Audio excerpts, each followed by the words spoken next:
Most people overcook macaroni. This is how I make mine, so it stays flavorful and not mushy. I am not using anything fancy to make this macaroni, just simple ingredients and right timing. Most macaroni dishes fail because the pasta and the sauce are fighting each other. But today I will show you a simple method I use to keep the macaroni firm, flavorful, and fully coated without overcooking anything. This is a Nigerian style macaroni, but not the usual way.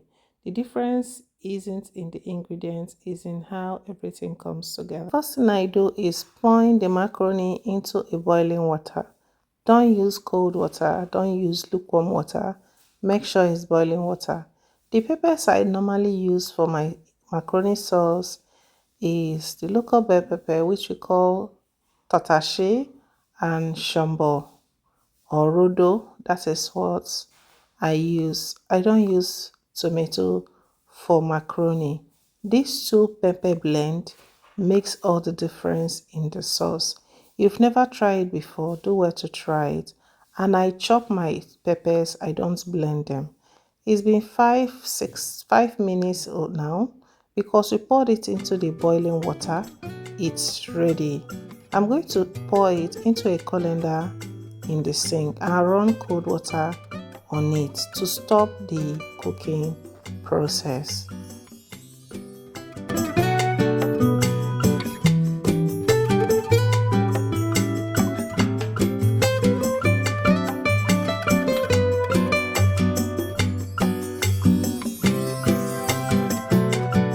Right pan currently. So for the sauce, I pour in vegetable oil about 1.5 cups into my favorite pan. We'll be keeping this very simple and very Nigerian. After pouring in the oil, you add chopped onions. You can add as much onions as you want. The onions is filled with a lot of flavor, so add a lot. I'll let the onions fry while I stir it at interval for about 3 minutes before adding the curry powder and dried thyme. I'll be adding some ginger. This is grated fresh ginger. The fresh is emphasized because it makes a lot of difference in this macaroni sauce. Building the macaroni sauce is very important. So now I'm going to add the chopped tatashi and shombo. That's a pepper mix. Remember, I chopped it, I didn't blend it. I'm going to turn it for about 1 minute, then I'll cover it to cook together for 3 minutes.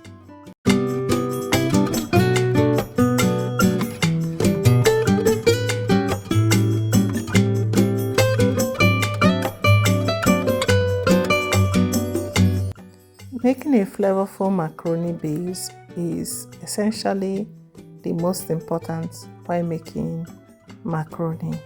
So now I added the boiled beef. I'm going to mix it together. Then I'll add 1 seasoning cube.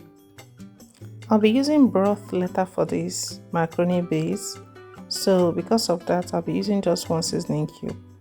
I'll stir and cover this base of macaroni to cook for 3 minutes. The cooking process brings the peppers, the onions, the oil, the meat into a good balance before adding the broth. So when you add the broth, mix gently, and it's time to top it up. I'll cover it for 2 more minutes, then it will be time for me to pour in the pasta, that is the macaroni. The macaroni has been totally cooled off. Remember to run cold water on it when you pre-boil it. So gently I'm going to mix everything start from one side till you get to the other side, and that is it. You don't want a mushy or mushy macaroni. To finish this process, I'll be adding some chopped spring onions just for a fresh pop of color and flavor. Mix everything, and that is all. This macaroni is made with just simple ingredients. All you need is proper timing and clean flavor. So this is how I make my macaroni when I want it flavorful and not mushy. If you enjoy this method, like this video, subscribe for more meals and food done right like this. Okay, I'll be seeing you in my next video. Take care of yourself, love yourself, and be kind to yourself. Bye.